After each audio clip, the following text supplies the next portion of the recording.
ഞാൻ കലോത്സവത്തിലെ സംസ്കൃത പാഠകം ആൺകുട്ടികളുടെ സംസ്കൃത പാഠകത്തിൽ മത്സരിച്ചു. എന്നെ പഠിപ്പിച്ചത് കലാമണ്ഡലം വാണി എന്ന് പറയുന്നൊരു മാമാണ്. പിന്നെ അച്ഛനും അമ്മയും നല്ല സപ്പോർട്ടാണ്, ടീച്ചേഴ്സായാലും നല്ല സപ്പോർട്ടാണ്. എല്ലാവരും നല്ല സപ്പോർട്ടായിട്ട് നിൽക്കുന്നുണ്ട് ഇത് പഠിപ്പിക്കാനായിട്ട്. ഞാൻ 8ാം ക്ലാസ് തൊട്ടാണ് പാഠകത്തിൽ മത്സരിക്കാൻ തുടങ്ങിയത്. കഴിഞ്ഞ കൊല്ലവും ഇക്കൊല്ലവും ഇപ്പോൾ സ്റ്റേറ്റിലേക്ക് വന്നു.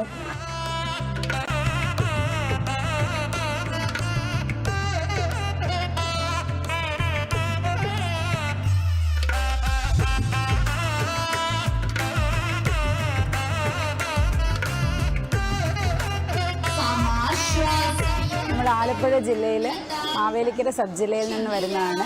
മോന് കഥകളി, പാഠകം, കേരള നടനം എന്നിവയിൽ മത്സരിക്കുന്നുണ്ട്. കഥകളി ഇന്നലെ മത്സരം കഴിഞ്ഞു, എ ഗ്രേഡ് ഉണ്ട്. ഇപ്പോൾ പാഠക മത്സരം കഴിഞ്ഞിട്ടേ ഉള്ളൂ. നാട്യവിദ്യാപീഠം പെരുമ്പാവൂർ കലാമണ്ഡലം വാണി ടീച്ചറാണ് പാഠകം അഭ്യസിപ്പിക്കുന്നത്.